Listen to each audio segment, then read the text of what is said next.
Good day, future engineers. Today, Group 6 will be reporting about Rules 14 to 21 of the National Building Code of the Philippines. Section 1401, Storage and Handling. Number 1. Storage room of unexposed photographic and X-ray films shall be provided with automatic fire extinguishing systems in the three following cases. First, when unexposed films in generally accepted safety shipping containers exceed the aggregate of 14 cubic meters.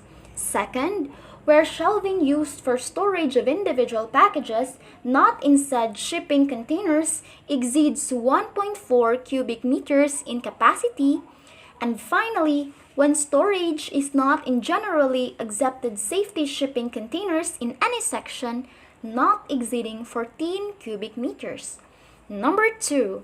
Film negatives in storage or in process of handling shall be kept in heavy manila envelopes not exceeding 12 films to an envelope. Expanding envelopes shall not be used. Number 3.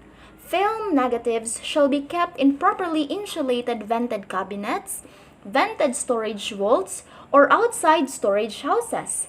Not more than 110 kilograms shall be stored in any single cabinet. Number 4. Only incandescent electric light shall be permitted, protected with substantial wire guards or vapor-proof globes or both. Portable lights and extension cords are prohibited. Conspicuous no smoking signs shall be posted. Number 5. No films shall be stored within 600 millimeters of steam pipes, chimneys, or other sources of heat. And finally, there shall be first aid provisions of types using water or water solutions. Discarded films shall be stored and handled in the same manner as other films until removed from the premises. Section 1402. Classes of film exempted. Number 1. The provisions of this code do not apply to the following: film for amateur photographic use in original packages of roll and film packed films in quantities of less than 1.4 cubic meters, safety film, dental x-ray film, establishments manufacturing photographic films and their storage incidental thereto, and films stored or being used in standard motion picture booths. Number 2. Safety photographic X-ray films may be identified by the marking on the edge of the film. Section 1403. Fire Extinguishing System. Unless otherwise provided in the code, all fire extinguishing systems, when so required, shall be of a type, specifications, and methods of installation as prescribed in accordance with the requirements of the Secretary. Section 1501. Prefabricated assembly. Number 1. Prefabricated assembly is a structural unit, the integral parts of which have been built up or assembled prior to incorporation in the building. Number 2. To determine the structural adequacy, durability, soundness, weather, and fire resistance of prefabricated assemblies, they shall pass the special tests conducted by any accredited material testing laboratories. Number 3.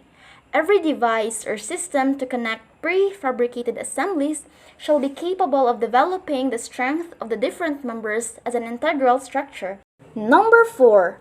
Anchorages and connections between members and the supporting elements of the structure or walls shall be capable of withstanding all probable external and internal forces or other conditions for a structurally adequate construction. Number 5. In structural design, proper allowances shall be made for any material to be displayed or removed for the installation of pipes, conduits, or other equipment. Number 6. Metal and UPVC prefabricated assembly shall be adequately provided with anchorage and connectors. Number 7. Placement of prefabricated assemblies shall be inspected to determine compliance with the code. And finally, number 8. During the placement of the prefabricated assembly, a safety engineer shall be required at the site. Section 1601. Approved plastics. Approved plastic materials shall be those which have a flame spread rating of 225 or less and a smoke density not greater than that obtained from the burning of untreated wood under similar conditions when tested in accordance with generally accepted engineering practices. The products of combustion shall be no more toxic than the burning of untreated wood under similar conditions. Section 1602 Installation. Number 1. Structural requirements. All plastic materials shall be of adequate strength and durability to withstand the prescribed design loads. Number 2. Fastenings. Fastenings shall be adequate to withstand design loads and internal and external stresses required of the assembly. Proper allowances of plastic materials in conjunction with other materials with which it is assembled or integrated shall be provided. Section 1603 Glazing of openings. Number 1. The location of doors, sashes, and framed openings glazed or equipped with approved plastics at the exterior walls of a building shall be so arranged that in case of fire, the occupants may use such openings to escape from the building to a place of safety. Number 2. Openings glazed with approved plastics at the ground floor shall be so located that such it shall open directly to a street or into an exit court. Such openings at the upper floor shall be so located at a horizontal distance not less than 3 meters from the enclosed stairway, outside stairway, or exit passageway leading to a street or into an exit court. Number 3. The use of plastic doors, sashes, and framings of openings for group A to I occupancies may be allowed except for entrance doors and exit doors which should be of materials other than plastics permitted by the code. Number 4. The size of openings glazed with approved plastics shall have a minimum dimension where one person could pass through or 600 millimeters square. Number 5. The maximum size of such openings depends upon the structural strength and the fastening adequacy requirements of approved plastics being used. And finally, number 6. The spacing between openings glazed with approved plastics shall have a minimum distance such that the materials used in between can withstand the vertical and lateral forces within the influence of such openings. The minimum distance shall be 2 meters for all spans. Section 1604 Skylights. Number 1. General. Approved plastics may be used in skylights installed on roofs of types 1, 2, or 3 constructions, and all buildings in these categories shall be equipped with an approved automatic fire extinguishing system in groups A, B, C, E, F, J, H3, and H4 occupancies, except that first, approved plastics may be used in any type of construction or occupancy as a fire venting system when approved by the building official. Second, plastics may be used in approved skylights in type 2 1-hour fire-resistive construction which are located 300 millimeters or more above the lower flange of the ceiling. The walls of the skylight well shall be no less fire-resistive than their adjacent ceiling. And lastly, where a fire-resistive ceiling is not required in one-story buildings, approved plastics may be used in skylights. Number 2. Installation requirements. First, except in Group A occupancies, no skylights shall be installed within 3 meters of a property line. Second, the edges of dome-type skylights shall be properly flashed. And letter C, plastic skylights shall be separated from each other by the least 2.5 meters laterally and 3 meters along the slope of the roof. Number 3. Allowable areas. The area of individual plastic skylights shall not exceed 10 square meters. The total aggregate area of plastics used in skylights, monitors, or sawtooth glazing shall not exceed 20% of the floor area of the room or occupancy sheltered. And number 4, curb requirements. Plastic skylights in roofs having a slope of less than 1 in 3 shall have a 100 millimeters high curb. The curb may be omitted where a wire screen not smaller than number 12 US gauge with a mesh not larger than 25 millimeters is provided immediately below the skylight. The screen shall be substantially mounted below the skylight. Section 1605. Light transmitting panels in monitors and sawtooth roofs. Number 1. General, where a fire-resistive rating is not required for the roof structure and in all buildings provided with an approved automatic fire extinguishing system, approved plastics may be used with or without sash as the light transmitting medium in monitors and sawtooth, except that plastics used in monitors or sawtooth roofs of type 2 construction shall be of materials appropriate to be used according to flame spread characteristics. Number 2. Allowable areas. The area of individual plastic glazing used in monitors and sawtooth glazing shall not exceed 15 square meters. And number 3. Area separation. The area of such plastic panels shall be separated from each other by a section of incombustible material or by a section of the roofing material of the structure not less than 1.5 meters in length. Section 1606. Plastic light diffusers in ceilings. Number 1. General. Ceiling light diffusers having an area greater than 10% of any 10 square meters of room area shall be of approved plastics conforming to the requirements specified in the code. Number 2. Installation. Plastic light diffusers shall be installed in such a manner that they will not readily become detached when subjected to room temperature of 80 degrees Celsius for 15 minutes, except for plastic light diffusers which are installed in the first floor area of Group C occupancies having egress directly to the exterior of the building, and plastic light diffusers which are located between an approved automatic fire extinguishing system and the area to be protected other than public corridors for Group A, B, C, D, E, G, H, and I occupancies if tests required by the Secretary have established that such installation will not interfere with the efficient operation of such automatic fire extinguishing systems. Section 1607. Partitions. Where partitions are not required to be of fire-resistive or combustible construction, approved plastics conforming to the requirements specified in the code may be used.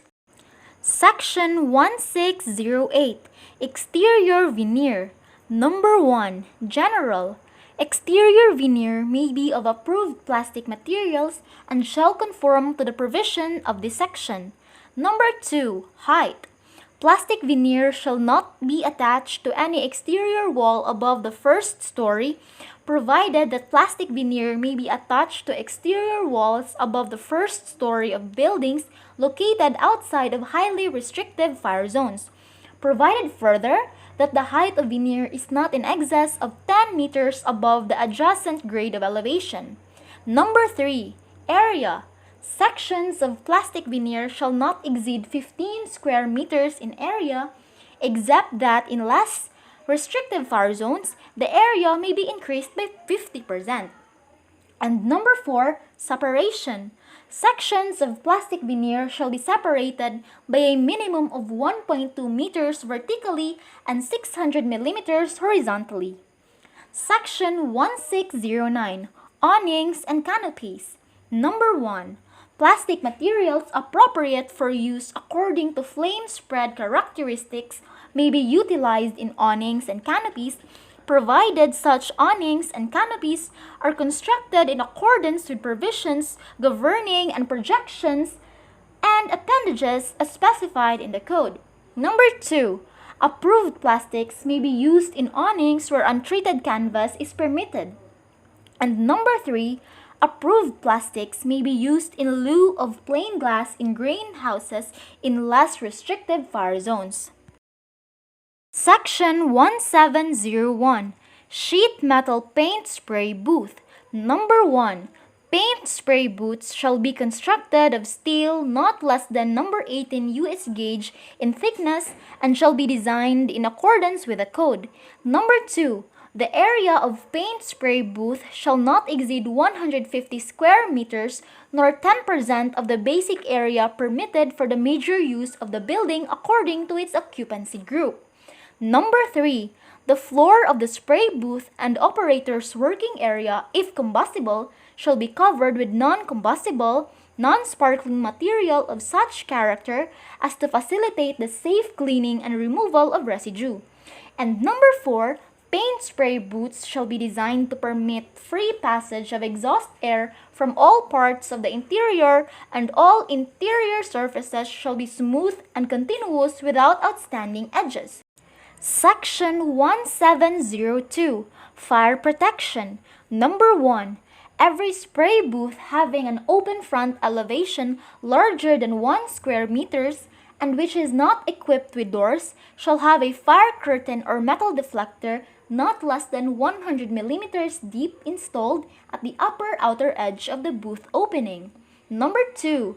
Each paint spray booth shall be separated from other operations by not less than 91 centimeters or by a greater distance or by such partition or wall as the local fire service marshal may require.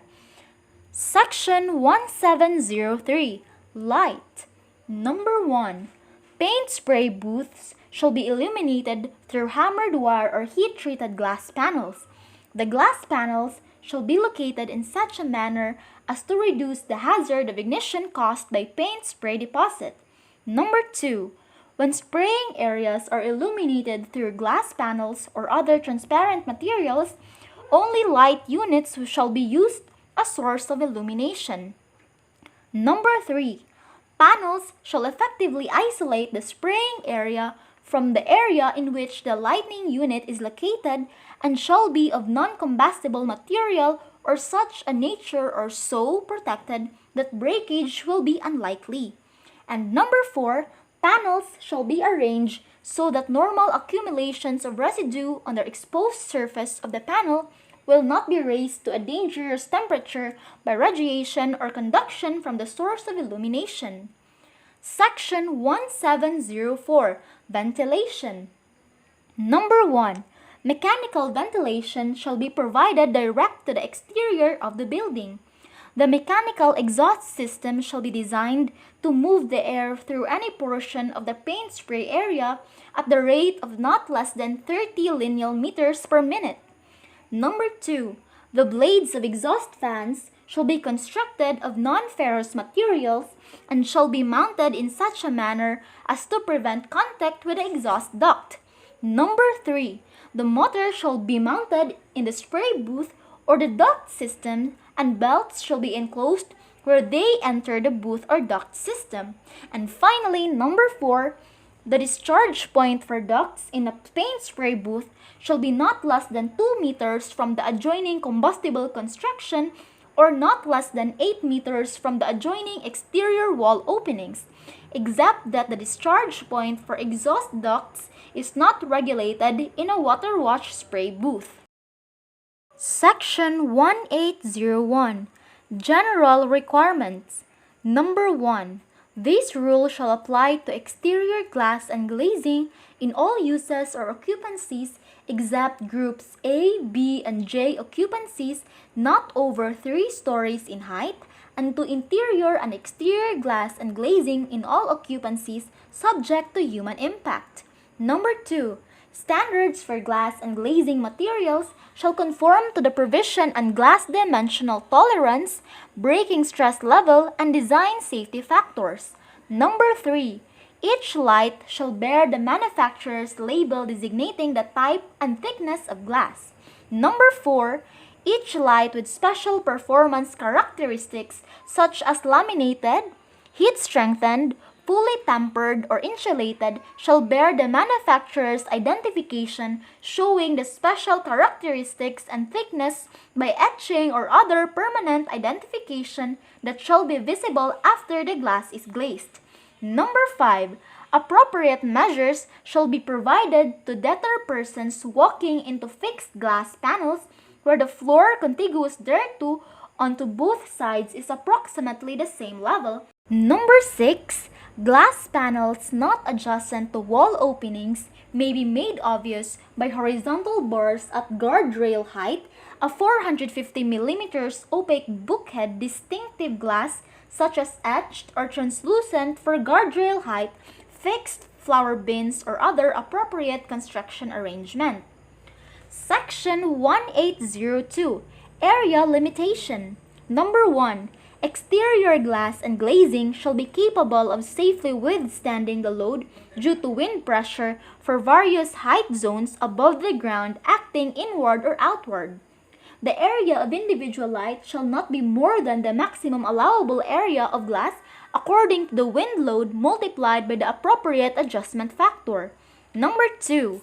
Glass panels which are more than 600 mm in width and 180 mm or more in height adjacent to wall opening shall be safety glass unless a bulkhead of opaque materials not less than 450 mm high is provided. And number 3, the table shown shall govern the glass area limitation for use in large area along shopping malls, commercial buildings, theaters, offices, institutional public buildings, and factories other than Group A, B, and J occupancies. Section 1803. Glazing. Glass firmly supported on all four edges shall be glazed with minimum laps and edge clearances in accordance with Section 1801 paragraph 2, provided that glass edge clearance in fixed openings shall not be less than what is required for wind and earthquake drift. For glass not firmly supported on all four edges, and design shall be submitted for approval of the building official. Glass supports shall be considered firm when deflection of the support at design load does not exceed 1/175 of the span. Section 1804. Louvered windows. Regular plate, sheet, or patterned glass in jalousies and louvered windows shall not be thinner than 5.6 mm minimal and shall not be longer than 1.2 meters. Exposed glass edges shall be smooth. Section 1805. Impact. Frameless glass doors, glass indoors, fixed glass panels, and similar glazed openings which may be subject to accidental human impact shall conform with the requirements provided under Section 1802 on impact loads of glass, except in the following cases. First, bathtub and shower enclosures shall be constructed from approved shatter-resistant materials such as wire-reinforced glass not less than 5.6 mm thick, fully tempered glass not less than 4.8 mm thick, or laminated safety glass not less than 6.4 mm thick. Number 2. Glass lights located not less than 450 mm above the adjacent finished floor or walking surface. Number 3. Glass lights when the least dimension is not greater than 450 mm. And finally, number 4. Glass lights 1.5 square meters or less in area. Section 1901. General Rule. The use of computer for all or any part of the design of buildings under the code is permitted provided that all programs to be used are documented. Section 1902. Program Documentation. Number 1. Documenting a program under the code consists of filing with the OBO a reference to a publication or publications accessible to him, where the detailed description of the program or a brief statement of the theoretical background of the program including a description of the algorithms used are found. Number 2. Software name, version number, and the company that developed the program and its address shall be provided as part of the program documentation. Section 1903. Submission of computer-generated computations. Letter A. A copy of the output sheets for computer-generated computations shall be submitted as part of the design computations. For example, the first sheet of the output sheets shall be signed and sealed by the designer. Letter B. The output sheets shall be accompanied by a certification of a designer and/or consultant that the output sheets are the results obtained through the use of documented programs. The certification should include the identification of the specific program used for each portion of the computer-generated computations being submitted. First, the data provided as computer input shall be clearly distinguished from those computed in the program. And second, the information required in the output shall include date of processing, program identification, all output data, units, and final results. Section 2001 General Requirements. Number 1. No sign or signboard shall be erected in such a manner as to confuse or obstruct the view or interpretation of any official traffic sign, signal, or device. Number 2. Signs which are written in any foreign language shall have a corresponding translation in English or in local dialect. Number 3. The bottom line of all signboards adjacent to each other shall follow a common baseline as determined by the building official. Number 4. The installation of all kinds of signs shall be such that a harmonious and aesthetic relationship of all units therein is presented. Section 2002 Maintenance. All signs, together with all of their supports, braces, guys, and anchors, shall be kept in repair and in proper state of preservation. The display of all signs shall be kept neatly painted and secured at all times. Section 2003 Design and Construction. Sign structures shall be designed and constructed to resist all forces in accordance with the National Structural Code for Buildings. For sign on buildings, the dead lateral loads shall be transmitted through the structural frame of the building to the ground in such a manner as not to overstress any of the elements of the building. The weight of earth superimposed over footings may be used in determining the dead load resisting moment. Such earth shall be carefully placed and thoroughly compacted. Section 2004 Supports and Anchorage. Number 1. General. The supports and anchorage of all signs or sign structures shall be placed in or upon private property and shall be constructed in conformity with the requirements of the code. Letter A. Sign structures may be constructed only in areas where zoning regulations permit them and in accordance with the accepted standards of design, construction, and maintenance. Letter B. Roof signs. First, the design and construction of roof signs shall conform to the provisions of Section 1210 of the Code. Second, no signs shall be erected, attached to, installed, or fastened on rooftops of buildings or wooden structures or of buildings or structures within wooden roof framing. Then, adequate provisions for grounding metallic parts of roof signs exposed to lightning shall be provided. And lastly, installation of warning lights or obstruction lights for air traffic shall be installed where applicable. Letter C. Ground signs. First, ground signs and advertising ground signs which shall be constructed in conformity with accepted engineering standards, of which height control shall be in conformity with the local zoning regulation. Second, ground sign structures shall be located within the property line and under no circumstances shall they occupy the RROW or street or sidewalk or arcade or similar access ways. Then, public or government signs erected or installed within the area of the sidewalk shall be so designed and located that they do not obstruct the easy passage of pedestrians nor distract the attentions of motorists. Letter D. Projecting signs. First, on non-arcaded RROW or streets, signs shall not extend to more than 1.2 meters over the sidewalk and measured horizontally from the wall line or building line. On arcaded RROW or streets, the signs shall not project more than 0.6 meter from the outermost portion of the wall line of the allowed structure over the arcade. For buildings abutting on RROW or streets or alleys without sidewalks or provisions, therefore, the signs shall not project more than 0.3 meter from the outermost portion of the building or structure. Then, A height clearance of not less than 3 meters measured from the finished road surface shall be provided below the lowest part of such signs projecting over sidewalks and buildings without arcades, and a clearance of not less than 5 meters shall be provided below the lowest part of such signs projected over arcaded RROW or streets. Thirdly, the erection of electric neon signboards or other advertisements of similar nature projecting over roadways or public streets shall be allowed, provided that clear distance between the signboards erected on one building is not less than 4 meters. Signboards on multi-story buildings shall be erected on the same vertical line and shall not overlap each other. Tops of signboards shall not extend over the topmost part of the parapet or bottom line of the eave of the building.